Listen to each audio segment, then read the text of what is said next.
So right now I'm going to go over a tutorial of how to manage your app. First, in step number 1, functionality. Here's where you can customize your app tabs. First, you'll see the app icon, if the tab's active, the tab name, and the tab function. I'm going to quickly add a tab to show you how it's done. First, give the tab a title, choose the tab function, make sure it's active, and then choose your tab icon. When you're happy, save your changes. You'll see the newly created tab added at the bottom. From here you can drag and drop the tab order and it will automatically save. You can also further edit and delete the tabs from here. Next, in step number 2, is where you customize the app content. Here you can see where you can quickly enter in the business's information. The YouTube tab is as simple as putting in the channel name and choosing a background image. Entering your social media is as easy as entering the website tab. Next, I'm going to go over how to create an info tier tab. These what you see is what you get editors are extremely flexible. You can add in images, text, a ton of stuff. I'm going to give the tab a title. I'm going to go ahead and edit the background image colors first.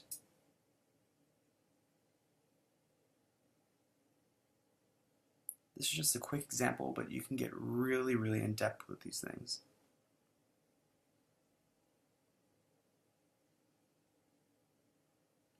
And always after you're done, make sure to save your changes.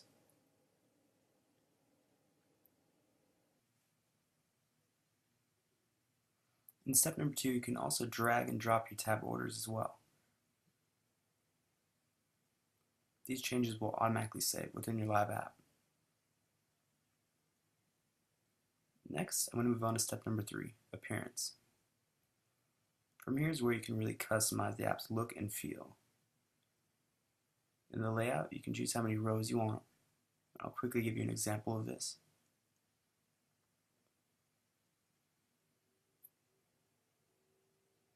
As you can see on the right, it changed to 2 rows instead of 1. And you can also choose different tab layouts.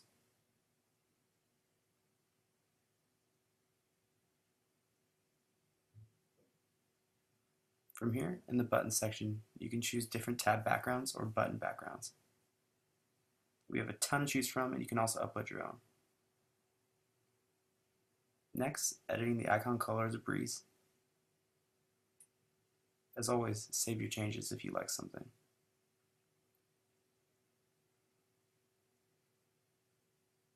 Next, the tab color.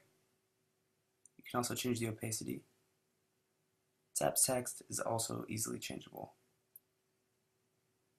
You can also choose from a menu of fonts. Next, onto the header. As you can see, you can upload your own custom one or choose from one of our various styles. You can also edit the color. The global header is the header that will be found inside the app itself. I'm going to stick with the custom one I already uploaded. As you can see, this is all highly customizable. Lastly, the colors. These are the colors that will be found within your app. Any changes you make will be visible on the right-hand side. You can also select from the buttons that you want to be shown, or upload your own.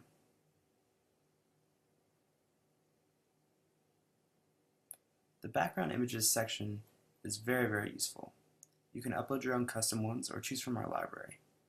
Once you've uploaded one, select the checkbox in the bottom left corner. From there, go down and also select the tabs that you would want this background applied to.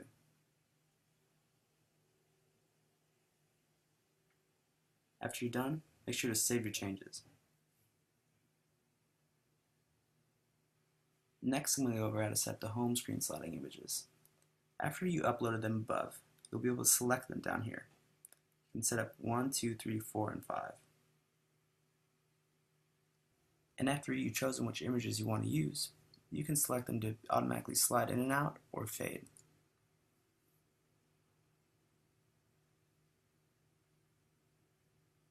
I can go ahead and save my changes as always.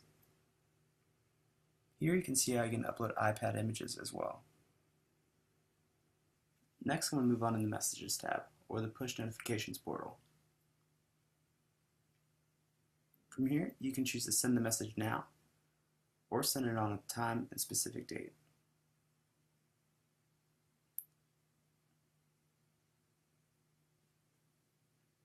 So I'm going to quickly show you how to set it on a time and specific date to send. Simply select the date, set the time you want it sent at, and press done. From here you can just press send. Below it will display all the information about the push note that you just sent. Next, I'm going to move on to step number 4, the Preview tab. Here you can go back and forth and preview the edits that you've been making to your app. On the right is the mobile website, and on the left is the mobile app. This previewer is highly functional and gives you a great idea of what you've been creating. It's also awesome for making edits and seeing what they look like really quickly.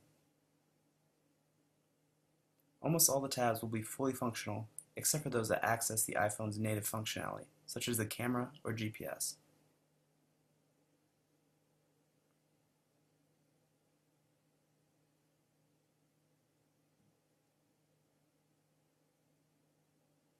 Next, I'll move on to step number 5.